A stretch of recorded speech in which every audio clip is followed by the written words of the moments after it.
ভিডিওটিতে ক্লিক করার জন্য অসংখ্য ধন্যবাদ। বন্ধুগণ, আজকে এই ভিডিওর মাধ্যমে আমরা দেখব West Bengal central school service commission বা এসএসসির মাধ্যমে যে 2016 সালে নিয়োগ হয়েছিল টিচার নিয়োগ, সেই নিয়োগ প্রক্রিয়া সুপ্রিম কোর্টের দ্বারা সম্পূর্ণ বাতিল হওয়ার পর আজকে অর্থাৎ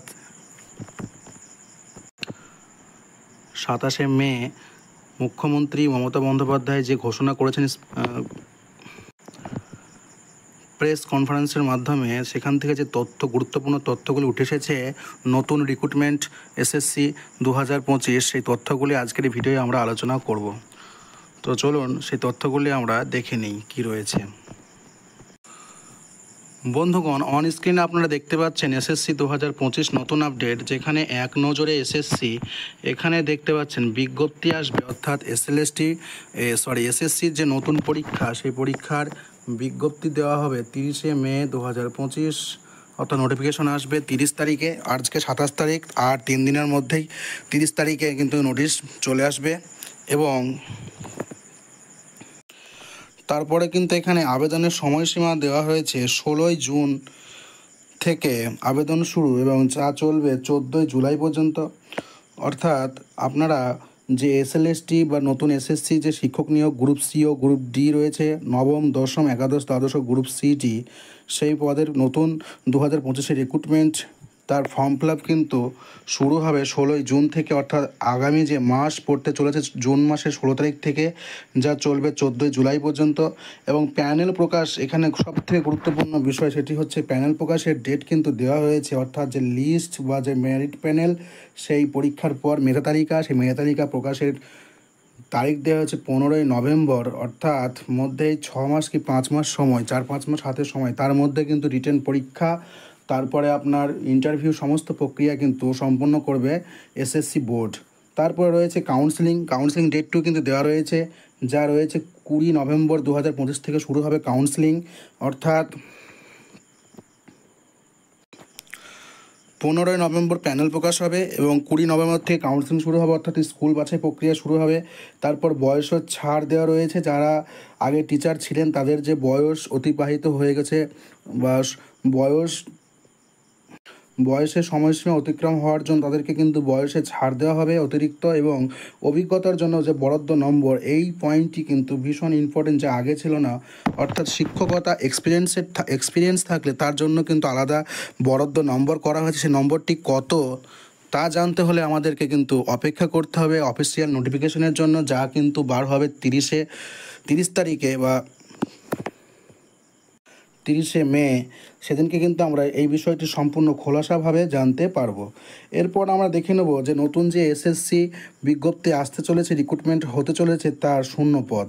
সেখানে কিন্তু শূন্য পদগুলি রয়েছে নবম ও দশম।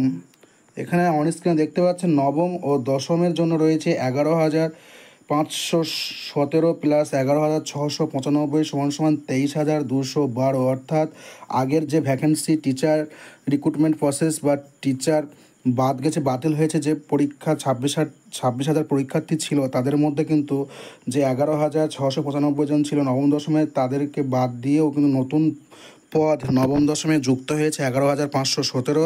এরপর একাদশ দ্বাদশে কিন্তু আমরা দেখতে পাচ্ছি রয়েছে নতুন ভ্যাকেন্সি 6,912, প্রায় 7,000 মতো। গ্রুপ সিতে রয়েছে 591, গ্রুপ ডিতে রয়েছে 1,000 খানিক পদ। সব মিলিয়ে আগেকার পদ নিয়ে কিন্তু 44,203টি মোট শূন্য পদ। এরপর বন্ধুরা আমরা দেখব মুখ্যমন্ত্রী সাংবাদিক সম্মেলনে কি বলেছেন।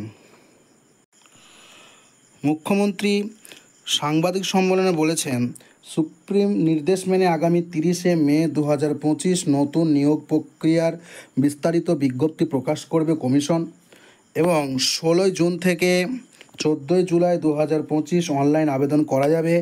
এই যে নতুন নিয়োগ প্রক্রিয়া শুরু হবে, সেই নিয়োগ প্রক্রিয়ায় বা এসএসসি মাস্টার নিয়োগের প্রক্রিয়ায়। এরপর কিন্তু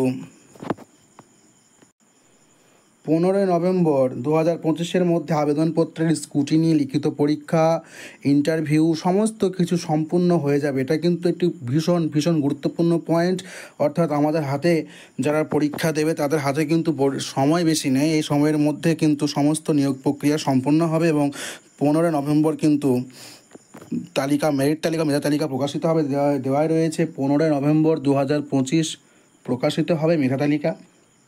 এরপর 20 নভেম্বর 2025 থেকে চলবে স্কুল বাছাই প্রক্রিয়া, অর্থাৎ যারা মেরিট লিস্টে নাম আসবে তাদের কোন স্কুলে তারা বাছাই করবে সেই প্রক্রিয়া চলবে।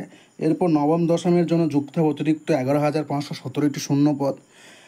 একাদশ দ্বাদশের জন্য যুক্ত হবে অতিরিক্ত 6,912টি শূন্যপদ, অর্থাৎ এগুলো কিন্তু নতুন পদ, এখানে কিন্তু শূন্যপদ অতিরিক্ত যুক্ত হচ্ছে। সেগুলি হচ্ছে নবম দশমে 9-10-এ 11,517টি শূন্যপদ এবং একাদশ দ্বাদশে 6,912টি শূন্যপদ।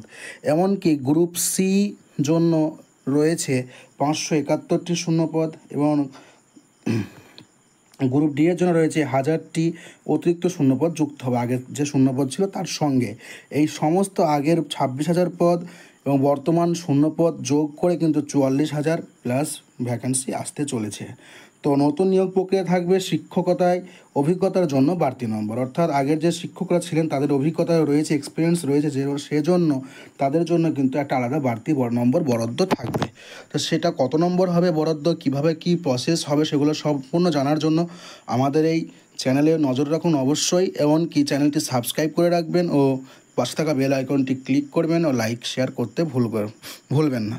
তো চলুন আগামী প্রসেসে সম্পূর্ণভাবে সমস্ত তথ্য জানার জন্য চ্যানেলটিতে পাশে থাকবেন ও সাবস্ক্রাইব করে রাখবেন। এরপর রয়েছে মোস্ট ইম্পর্টেন্ট পয়েন্ট, যেটা হলো সম্ভবত দুটো আলাদা বিজ্ঞাপন হতে পারে। এটা অনুমান করা হচ্ছে যে 2016 সিটের জন্য 2016 পরীক্ষার্থীদের, অর্থাৎ যারা পরীক্ষা ফর্ম ফিল আপ করেছিল, আবেদন করেছিল, তাদেরকে নিয়ে একটা আলাদা রিক্রুটমেন্ট, আর আপডেটেড সিটে সবার, অর্থাৎ নতুন পুরনো সবার আপডেটেড সিটে সবাই এক্সাম দিতে পারবে এক প্রকার, এটা পরিষ্কার। কিন্তু বিজ্ঞপ্তি এলে ব্যাপারটা আরও ভালোভাবে পরিষ্কার হবে। এই ছিল আজকের ভিডিওটি অবশ্যই যদি কোনো উপকৃত হন তাহলে কিন্তু চ্যানেলটি সাবস্ক্রাইব করে পাশে থাকবেন। ধন্যবাদ।